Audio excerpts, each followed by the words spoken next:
In the last video, we saw how a Borel measure that's finite on compact set will give rise to an increasing and right continuous function. And in this video, we're going to show the converse. So suppose I start with an increasing and right continuous function, then you can actually define a Borel measure, and this Borel measure is in fact unique. The way we do it is we consider this algebra of finite unions of these kind of half-open intervals. And we want to define a pre-measure on this algebra, and the way we do it is just use this increasing and right continuous function. So essentially, we want to map each of these half-open interval a and bn into the f value of the right minus the f value of the left, and then we sum them up. So here, of course, a and bn may be, the an can be negative infinity and bn can be positive infinity, and in that case, we just define to be the limit of this function.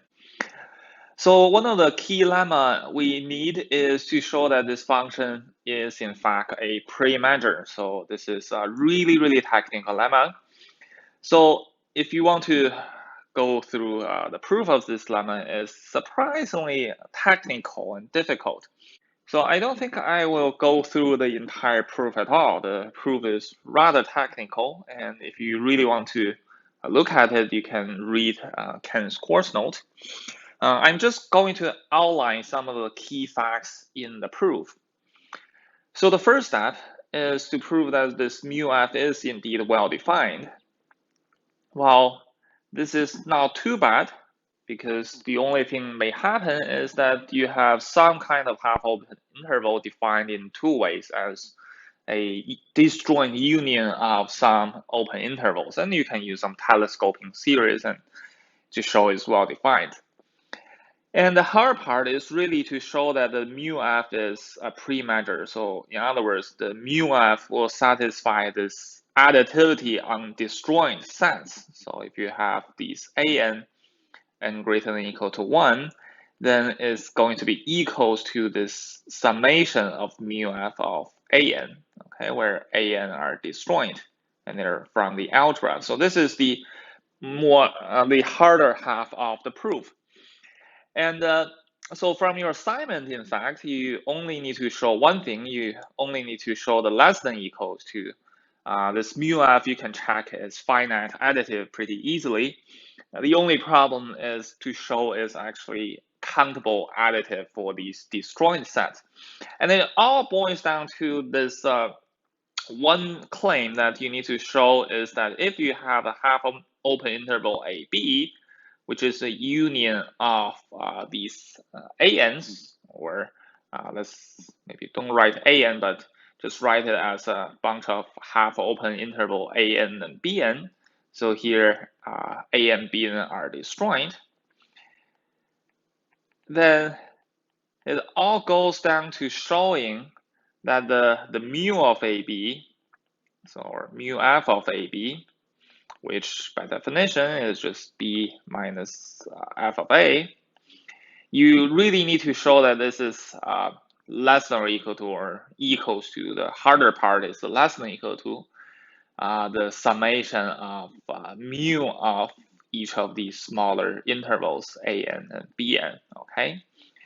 So the difficulty here is that on the right-hand side, you have a countable sum, and somehow you need to show they have to equal or greater than equals to this fb minus fa. The proof idea, I'll just briefly outline. I don't want to go into too much detail because we don't have a lot of time to run through this. The proof idea is the following. So you start with this interval AB, and you really want to convert this A and Bn into a finite cover. Okay, but the interval AB is only half open, so you want to increase your A a little bit by, say, A plus some delta. And now you have a closed interval. Okay, so let's, of course, assume A is now negative infinity.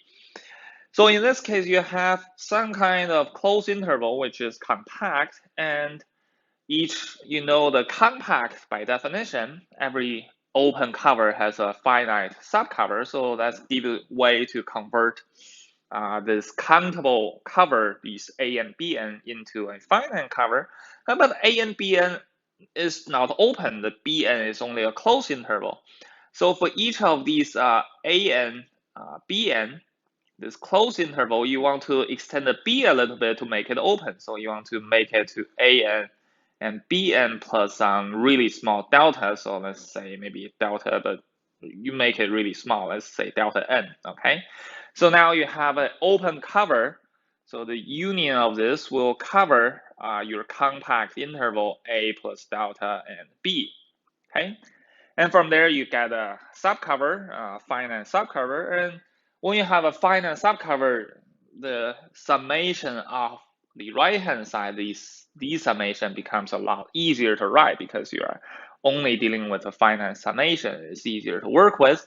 And from there, you can make them a good approximation and get to decide inequality. So again, I'm not going to go through the proof in detail. So if you're interested, feel free to go to Pen's course note and look at this very technical and long proof.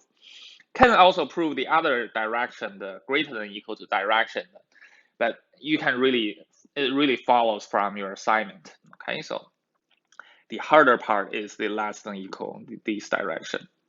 Okay, so let's assume this lemma as a fact. Let's look at what is the result of this lemma. That's the key point of this video. So let's look at the following theorem. So here's the theorem. So the idea is that once we know this mu f is a pre-measure, then we can use the procedure of the Carathéodory extension. So we can extend this mu f first to a pre-measure, from the pre-measure to an outer measure, and then Carathéodory gives you a complete measure. And we can just look at the Brown measurable sets because these algebra will generate a sigma algebra that contains the Brown sets. So this gives us the first part of the theorem. So if I have these increasing right continuous function f, then I can actually have a Brown measure, let's call it mu f, so that the mu f, when you measure the half open interval AB, you will get FB minus FA.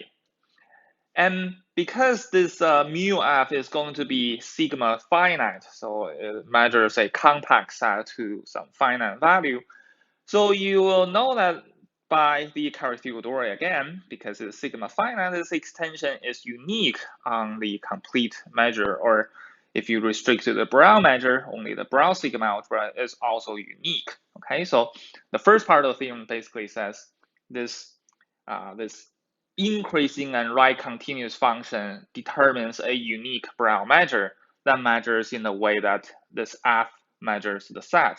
Conversely, suppose you start with a Brown measure on the real line, and suppose you know this Brown measure is finite on compact sets. And by the way, this finite on compact sets is really equivalent of saying the mu of each of these negative n to n. That's finite, okay? Anyway, so suppose you start with such a Brown measure which is finite on compact, then you know this mu will come from one of these f, okay? So it will come from one of these increasing right continuous function. You can find an f so that mu is equals to mu f. And moreover, this from this procedure from mu to f, you actually give you a unique f, well, up to some scalar translation, okay, up to a constant. What do I mean by that? It basically says if I have mu f and mu g give you the same measure, then you know f and g only differ by a constant. Okay, you can think about this as the f looks like the antiderivative-ish.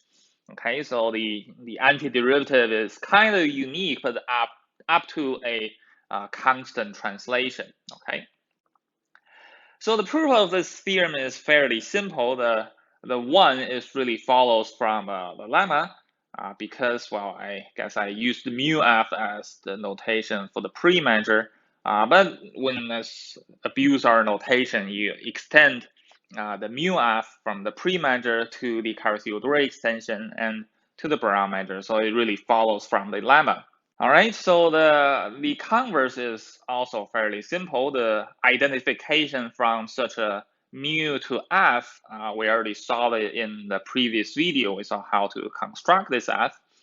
And to show it's actually unique, then you only need to realize, well, suppose I have mu f, I just want to evaluate on any a and b. Well, if it's equals to mu g, then they are the same. So this will imply that fb minus fa is equals to g of b minus g of a. And if you just replace the b by the x and fix the a, then what you get is the f of x is simply g of x plus the difference between f of a and g of a, which, because a is fixed, this is a constant, that's the constant you're looking at. Okay, so this identification goes both ways, and it identifies one way, it identifies a unique Brown measure, and on the other way, it identifies the unique function f, which unique up to a translation again. Okay, so just a brief remark why we only want it to be a Brown measure. So you may wonder why we do only Brown measure. In fact, we can extend to a much larger set. Okay, so you can, the Carathéodory, if you want to do the full strength, it goes to a complete measure. But this larger sigma algebra of all the mu star measurable sets usually is too big for us to make it any interesting. Okay, so in some example, for example, if you just take the f of x equals to x, then you get all the Lebesgue measurable sets. But in general, it can be larger than the Lebesgue measurable sets, and we are not interested in that large as a sigma algebra. We only care the Borel sigma algebra mostly. So it's good enough for us to consider Borel measure. Okay. So just a quick example. So if you just want to take f of x equals to x, which is clearly increasing and it's continuous, or also right continuous, then if you consider the mu f as a Borel measure, then you get the Lebesgue measure, but restrict to the Borel sigma algebra. So they're really the same. And you can do the completion of this is basically just the Lebesgue measurable set. Okay, so if you apply the full Carathéodory theorem to this f, then you actually get the complete measure, which is the Lebesgue measure. Okay, so that's just a quick example.